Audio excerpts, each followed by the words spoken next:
Kaixo, esnatzeko ordua iritsi zaio. Naturari dagoeneko konturatuko zineten, ari dira landareak pizten eta animaliak nagiak ateratzen. Zer mekanismo biologikok esaten die esnatzeko ordua iritsi dela, zer prozesuk agindu eta gidatzen du esnatze hori. Gaurko mendibueltan Arantzadiko kidei galdetuko diegu. Bai, aritzak ere, jaiotzerako, ostoak botatzerako orduan, ostoaren ehun horiek pixkat finagoa direnez, eguzkitik babesteko pixkat gorriak ateratzen dira. Baina iratzargailua ez dabil fin azken aldian batzuetan goizegi jotzen du eta bestetan berandu. Klimaren goraberek distortzioak eragiten dituzte esnatzeko moduan eta orduan. Eta hori ere aztertuko dugu. Ia espezie guztien zikloak modu koordinatuan gertatzen dira. Lehenengo landare asko kimatzen hasten dira. Horren ondorioz, intsektuak ugaritzen dira eta espezie hauek intsektuak jaten dituzte. Udaberriaren iratzargailua nola dabilen erakutsiko dizuegu gaur. Ongi etorri Teknopolisera.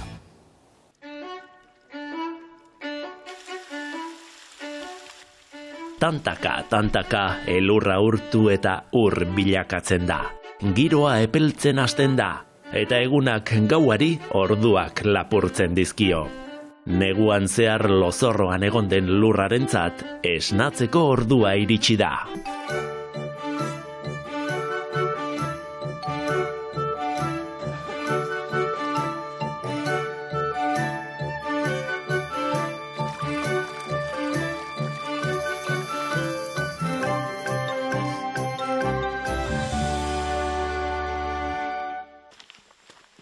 Negua joan dela edonork ikus dezake hemen, Aiako harrietan, baina guk adituen begietatik ikusi nahi ditugu udaberriak naturan eragin dituen aldaketak, eta Arantzadiko lagunekin egin dugu hitzordua.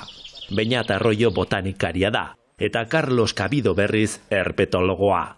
Beraiekin ekingo diogu bitxikeriaz beteriko ibilbideari.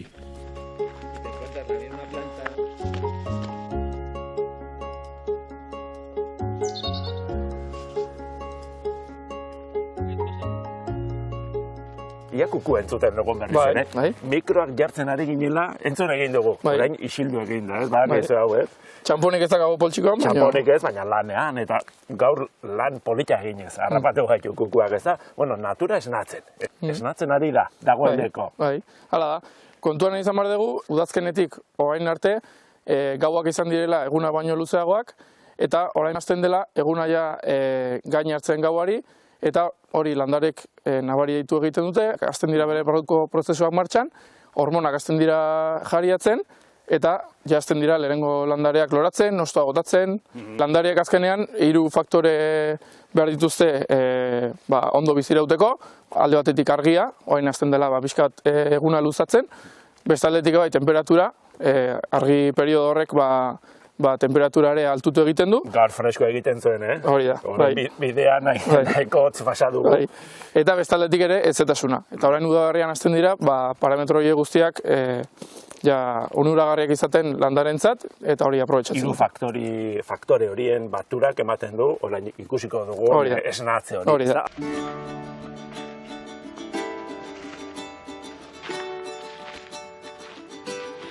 Landareak esnatzeko prozesuan hormonek funtzio garrantzitsua betetzen dute. Horiek aktibatzeko ezinbestekoa da neguan zehar hotzaldi jarrai bat egitea. Horrela, udaberri hasieran beroa egiten hasten denean, landaren hormonek aldaketa hori nabaritzen dute eta esnatzen hasten dira. Neguan galdu dituzten hostoak eta loreak berreskuratzen dituzte. Izan ere, neguan zehar hotzari aurre egiteko landarek estrategia ezberdinak izaten dituzte.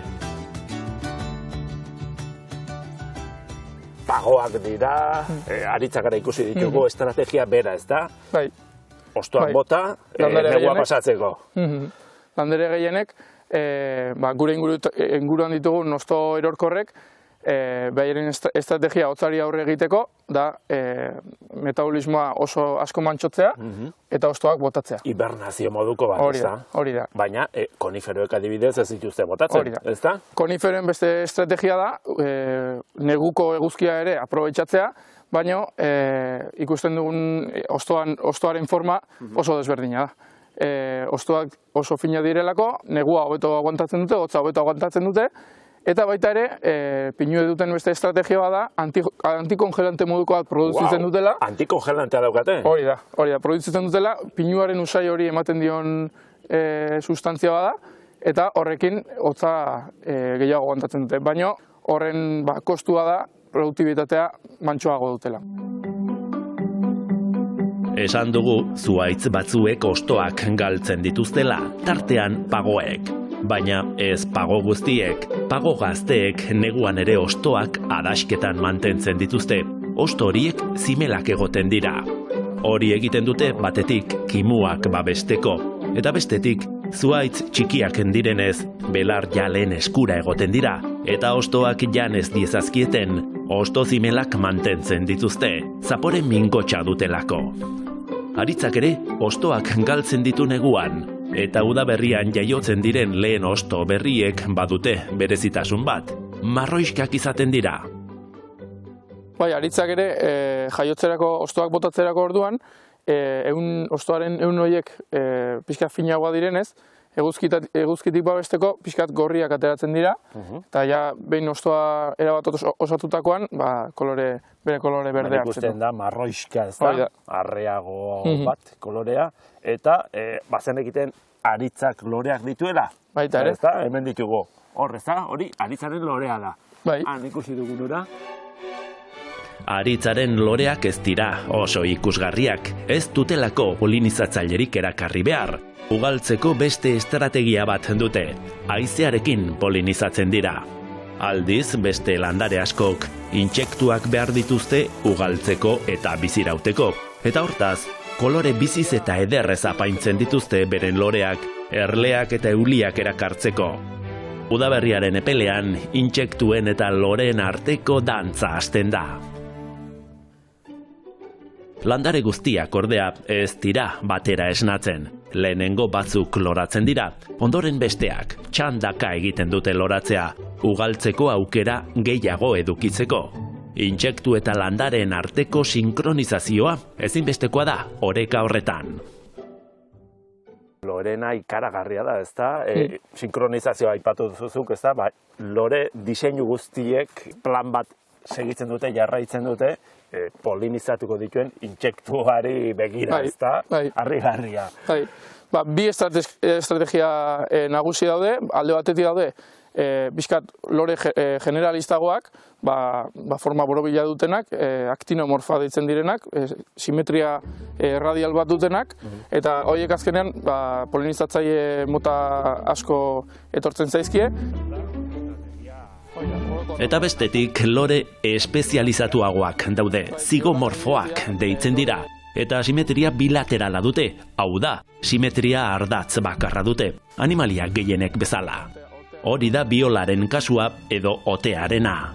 Landare horiek polinizatzaile jakin batzuetan espezializatuta daude, erle edo euli mota zehatz batzuetan.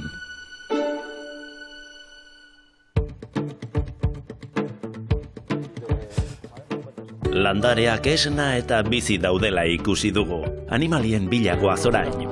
Malbazarreko urmaela bisitatuko dugu, eta ea lortzen dugun bertako anfibio eta narrastiak ikustea. Gizakiak eraikitako putzu bat da, artifiziala, baina dagoeneko ingurunean naturalizatu da. Beinatek esan digunez, landareak esnatzen ari dira. Animaliak, zuk ikertzen dituzunak, martxan daude. Gaur justu ez hainbeste. Egun txarra hautatu dugu. Ikusi duzu elurra, ez da? Nola igarotzen duten negua anfibioek eta narrastie? Normalki ezkutatuta egoten dira brumazio egoeran. Brumazioa? Metabolismoa minimora murrizten dute, baina ez da ugaztunen hibernazioan bezala, ez dira lozorroan egoten. Hauena erdibideko egoera bat da. Temperaturak gora egiten badu aktibatu egiten dira eta temperatura asko jaisten bada geldotu egiten dira. Zerk pizten die iratzargailua? Temperaturak seguruenik ez da? Bai, espezie gehienetan, eta anfibioen kasuan ezetasunak ere bai. Euriteak hastearekin batera espezie asko aktibatu egiten dira eta ugalketa garaia hasten dute. Ados, ea zerbait ikusten dugun. Hau animaliak biltzeko erabiliko dugu, ez da? Ea, zerbait harrapatzen dugun.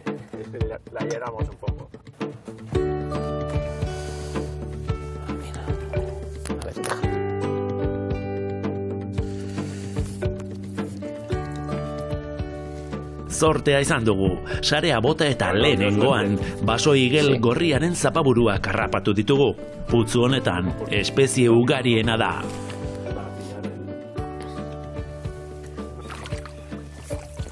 Bigarren saiakeran ere, zortea gure alde.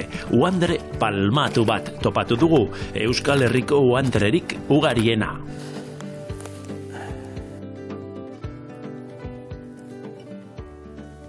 Zer egiten dute, esnatzen direnean, nagiak ateratzen dituzte, jaten hasten dira. Ezer baino lehen, ugaltzen saiatzen dira.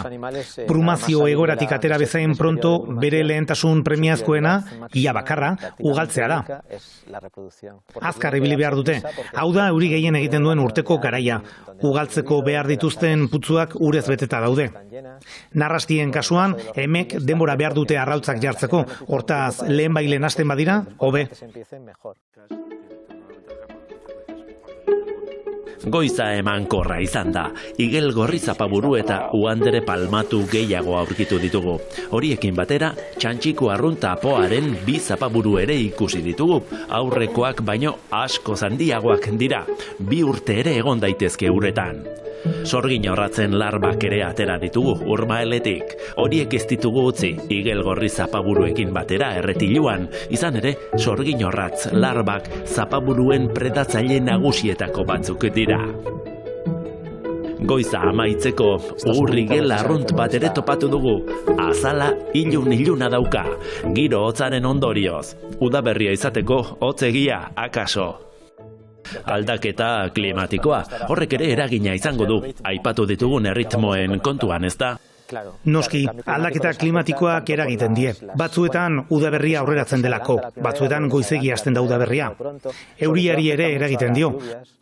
Ondoriotako bat da lehorte garai luzeagoak izaten ari garela, edo urtaroen ohiko erritmoan desinkronizazio bat, noiz igotzen ziren temperaturak, ezohiko gertaerak geroz eta ugariagoak dira. Honelako hotzak adibidez. Apirilean, hemen gertu elurra daukago. Hori da, eta noski, horrek espezie hauen guztien zikloi eragiten die. Sinkronizazioarena garrantzitsua da, ezta? Noski, ia espezie guztien zikloak modu koordinatuan gertatzen dira. Lehenengo landare asko kimatzen hasten dira. Horren ondorioz, intsektuak ugaritzen dira eta espezie hauek intsektuak jaten dituzte. Kate bat da, ezta? Noski, dena konektatuta dago. Elementu batek huts egiten badu, seguru aski bestei eragingo die. Erresuma Batuko ikerketa baten arabera, azken 35 urteetan udaberria hilabete aurreratu da. Eta hori, ondorio larriak ekartzen ari da landare eta animalien arteko sinkronizazio horretan. Ondorioak mota guztietakoak izan daitezke. Adibidez, anfibioek kantua erabiltzen dute emeak erakartzeko. Bapateko otzaldi batek edo janari gabeziak paitaldu eta kantuan aritzeko indarra murriztuko die. Narrastien kasuan, sugandilek esaterako seinale kimikoak erabiltzen dituzte emeak erakartzeko. Temperatura eta hezetasun aldaketak badaude jariakin horien eraginkortasuna txikitu egiten da. Klima larrialdiaren ondorioen zerrenda amaigabea da. Gune freskoago eta ezeagoetara aldatu behar diren populazioak, inbaditzaile bihurtzen diren espezie eksotikoak, ugaltzeko arazoak. Espero que sea sumergible. A ver. Gaurkoz nahiko aztoratu ditugu urmael honetako espezieak, beren habitatean aske eta lasai utziko ditugu.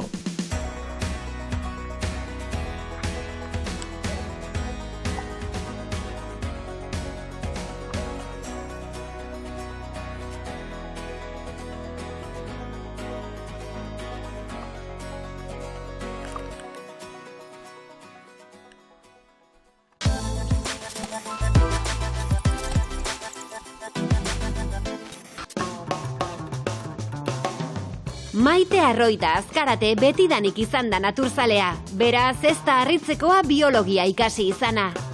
Ur detrakzioek ibaietan duten eraginari buruzko doktore tesia egin zuen, hemen Euskal Herriko Unibertsitatean, eta ondoren Estatu Batuetara joan zen doktoretza osteko egonaldiak egitera. Badira urte batzuk zientzia eta teknologia fakultatera itzuli dela eta klaseak emateaz gain landaren biologia eta ekologia saileko ikertzailea da gaur egun.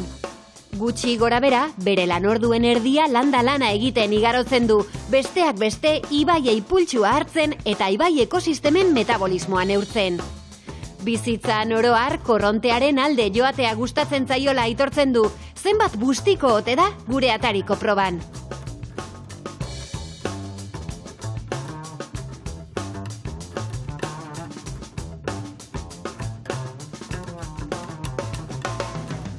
Zer jarriko zenuke zure bisita txartelean? Nere izena, seguraski Donostiakoa naizela ere bai, eta biologoa eta mendizalea. Zer da ibaien metabolismoa? Bueno, nolabait esatearren izan daiteke baita ere ibaien bihotz taupada da ibaietan gertatzen diran prozesu guztiak barneratzen ditu aldagai bat. Ibaietako bizidun guztien funtzionamendua barneratzen duena. Nola hartzen zaio pultsoa ibai bati? Borokorrean denboran zehar oksigeno kontzentrazioan gertatzen diran aldaketak neurtuta. Hori egunean zerreko gora bera horiek ematen digute pixka bat ibaiaren funtzionamenduaren inguruko informazio hori. Zein da zure pazienteen osasun egoera? Hori, badaukagu altxor txiki bat, artikutza dana, urumean ere ibaiak, Bernanira arte edo nahiko ondo daude, gero Horia, Deba, Urolan kontua beste bada. Paziente horiek oraindik gaixo asko betu da beraien osasuna, baina oraindik bide luzea daukagu. Zenbat denbora pasatzen duzu laborategian eta zenbat naturan? Astean zehar gehien bat laborategian esango nuke, baina laginketa garaian ordu asko sartitugu mendian ere, erdi eta erdi. Urtean zehar erdi eta erdi. Eta nola zaude erosoago? Ordenagailu aurrean ala katiuskak jantzita? Eroso bi modutara, ordenagailu aurrean ere ordu asko pasa ditu, baina disfrutatu gehiago katiuskekin. Zer eramaten duzu motxilan landa-lana egitera zoazenean? Aldatzeko erropa, ibaietan lan egin da, bustita bukatzeko probabilitatea oso handia da, aldatzeko erropa, ura eta jateko zerbait. Eta kuaderno bat arkatza, klaro, neurton dezun hori apuntatzeko. Eta montanan zeundenean? Baipatutako ez gain hartzen kontrako espraia, pipermin espraia. Iritsi eta bere ala esan zidaten hori motxilatik atera ezin zerbait zala eta beti motxilan bazter baten beti neraman. Eta inoiz erabili behar izan zenuen? Erabili ez, baina seguruak kendu behar izan nion behin, ze hartzu bat atera zitzegun, ez dakit 3 metrora eta kuriositatez edo biankatan zuti jarri zitzegun eta hor seguruak kendu genion bai. Hartz bat espiatzen ere ibilia zara? Bai, egia da, bazegon, montanan parke desberdinetan badaude kamera desberdinak, basoan eta agertzen den ikusteko, eta egia da, oindala pare bat urteko neguan edo, kasualitatez, hartz batek hibernatuzun, justo kamarak hartzen zuen plano horretan, eta egunero sartzen ginen, hartza zen muzegon, esnatzen zan, edo, eta hori polita izan zan, bai. Zer da zailago? Horma vertikal bat eskalatzea, ala karrera zientifikoan gora egitea? Karrera zientifikoan gora egitea. Egia ala gezurra, ibaiek ere arnasa hartzen dute. Egia. Enborrak eta adarrak kendu egin behar dira ibaiak garbi mantentzeko. Gezurra. Heraklitok zioen moduan inoiz ez zara ibai berean bainatuko. Gezurra. Eta amaitzeko nola esaten da tungsteno ala wolfram? Wolfram. Zorionak atariko proba gainditu duzu. Eskerrik asko.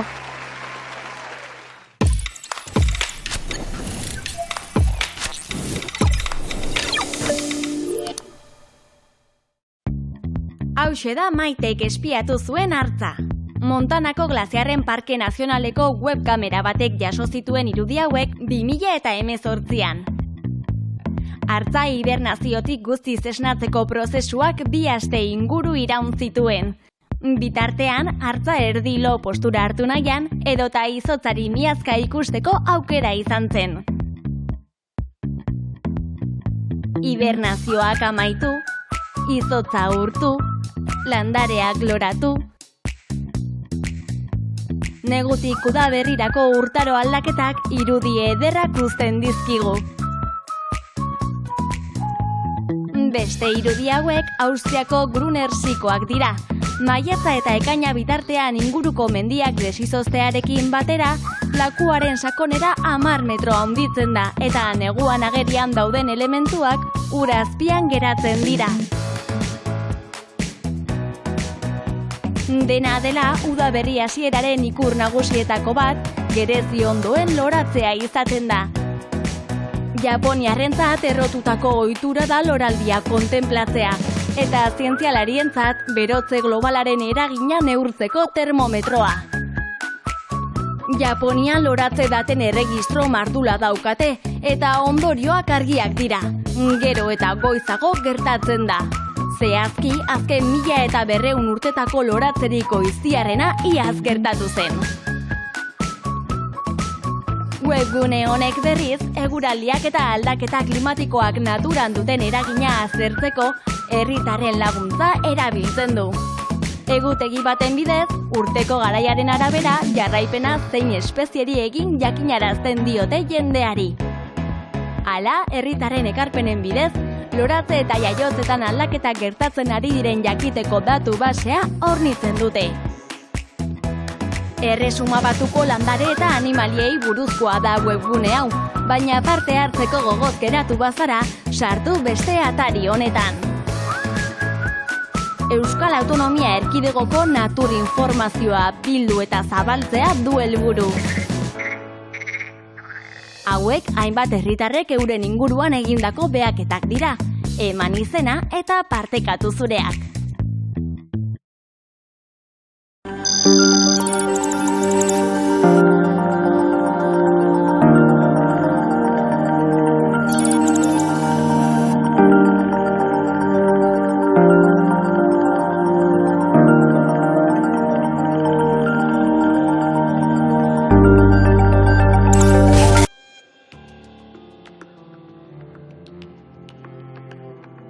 Neandertalen desagerpenaren inguruan erantzunik gabeko galdera asko dago oraindik. Zaila da esaten zergatik desagertu ziren. Arrazoien artean klima faktoreak daude dirudienez. Izan ere, eguraldia hozten joan zen heinean, penintxula hegoaldera mugitzen joan ziren, Kantauri aldea utziz. Baina hori etzen izan arrazoi bakarra. Gehiago jakiteko, aztarnategietako arrastoak ikertzen dituzte paleoantropologoek.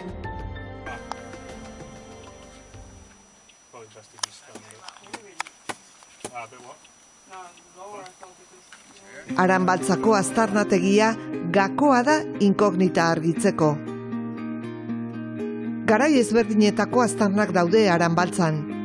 Geruzak ikertuz ondorioztatu dute barrikako leku hau Neandertalen bizilekua izan zela garai ezberdinetan. Jarraian segurazki ez, baina bai badakigu jarraian etorri direla barrikako gune horretara segurazki zuharriaren bila. Ze hor dau zuharri iturri bat, filoi bat, eta oso erabili izan da historia horrean, eta Neandertalek maite zuten zuharri hori, eta etorri dira askotan zuharri hori lortzeko. Ikusi duguna da hori momentu konkretu batzuetan okupatua izan dela, eta tarte hutzak dauzela gure sekuentzian eta aztarnategian. Eta tarte hutz bat oso garrantzitsua da, justo gertatzen dana, azken Neandertalen artean dauzkatenak erdi paleolitoko teknologia edo, eta txatelperron aldiko Neandertalen artean.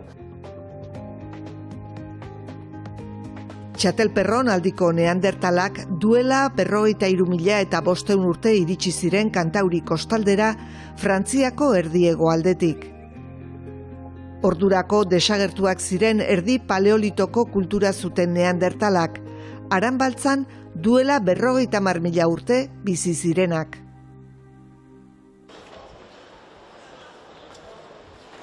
Bi kultura horien artean dagoen saltoak lagundu die besteak beste paleoantropologoei Neandertalen desagerpenaren prozesua ulertzen. Faktoreak anitzak izan dira. Multikausala izan zen. Arrazoi asko daude Neandertalen desagerpenen atzean, baina guk esaten duguna da kontuz, ze Neandertalen barruan, Neandertalen gizartearen barruan, zeuden bere desagerpenaren arrazoi batzuk. Eta hori nik uste dut bebai oso perspektiba interesgarria da. Guk ikusten duguna da hemen Neandertalen krisi demografiko hortik dator Neandertalen sareen desagerpena, haustea, eta hortik etorriko ziren beste problema batzuk, adibidez, konsanguinitate problemak edo bakarrik hori kultura transmisioen falta, taldeak gero eta isolatuagoak egongo ziren, eta horrek dauzka bere problemak epe luzeago baten. Eta gero, gainera, gauzak gehiago konplikatzeko etorri ziren gizaki modernoak Europara, eta hortik horrek bultzatu zuen desagerpen oso azkarra Neandertalena.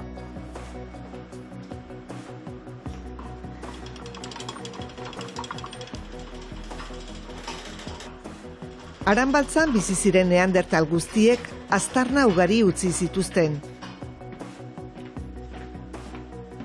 Lehen piezak ustekabean aurkitu zituen Andres Agirrek 20. mendearen erdialdean. Eta 1949an Jose Miel Barandiaranek lekua zundatzea erabaki zuen. Horrela topatu zuen Aranbaltzako aztarnategia. Aire librean, Kantauri isurialdean dagoen garrantzitsuena. Aranbaltza aztarnategia da oso garrantzitsua momentu honetan Bizkaiko arkeologian. Daukagu paleolito garaiko aztarna ezberdinak, garai ezberdinetakoak. Batik bat, dauzkagu oso ondo representauta Neandertalen okupazioak. Eta batzuk, zaharrenak hasten dira orain dela 120.000 urte, gero dauzkagu beste batzuk orain dela 100.000 urtekoak, gero beste batzuk 50.000 urtekoak, eta ontxe argitaratu ditugunak dauzkate gutxi gora bera 53,5 urte. Azken garai horretako piezak, txatelperron aldikoak, oso ugariak dira, 5.000-tik gora. Horietan ikusten da, harriak lantzeko modu ezberdina zutela txatelperron aldiko Neandertalek. Hauze da nukleo bat, hemendik atera dituzte xaflak egiteko gero txatelperron puntak. Eta zergatik da garrantzitsua, da metodo bat egiteko xaflak oso berezia. Ematen dituztelako kolpeak hemendik, ateratzeko xaflak zentzu honetan, eta gero bebai beste zentzutik. Horrekin ze lortzen duten, lortzen dituzte xaflak dauzkatela punta bere muturrean. Hauze da txatelperron punta bat. Ta da bere zisa, ze dauka alde bat dala oso zorrotza, mozten dagoena, oraindik be, oso puntaduna, eta gero dauka hemen esaten duguna garroa edo bizkarra egindakoa erretoke txiki batzuekin. Hauze esan lantza punta bat, segurazki, bebai posible da erabiltzea labana bezala, baina lantza punta izango zen. Orduan joango zen, holan enmangauta, egurrezko kirten baten, luze baten. Eta hau erabiltzen zuten eizatzeko, orduan oso garrantzitsua da bere bizimoduan eiza armak egitea.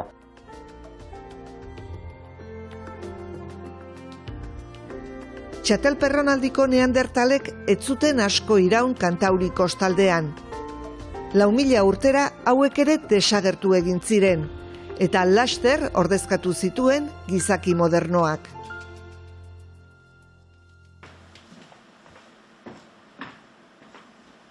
Aranbaltzan ikertzen ari diren antropologoei Neandertalak Kantauri kostaldetik desagertu izana ulertzeko balio izan diete lortutako emaitzek eta interpretazioek. Eta oinarri on bat izan daitezke Europa osoan gertatutakoa ulertzeko.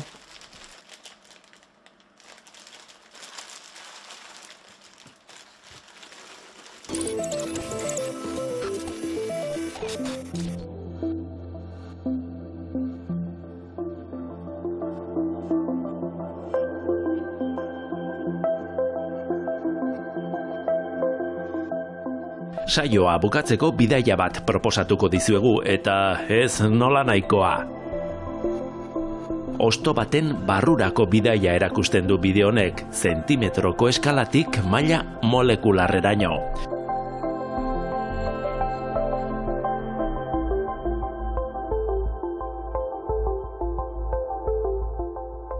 Txikitasunerako zumau gainera 2 aldiz da bitxia, abiapuntua sekuoia bat delako planetako izaki bizidunik handiena.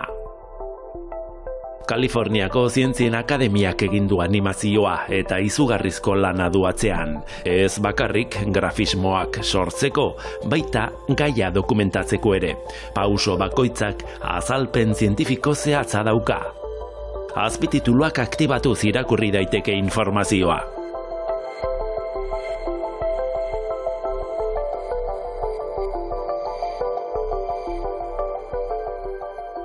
Hala, ikusentzunezko honek lortzen du fotosintesiaren oinarri kimikoak garbi ulertaraztea, eta aldi berean orain arte posible izan ez den moduan erakustea. Datorren asterarte, agur!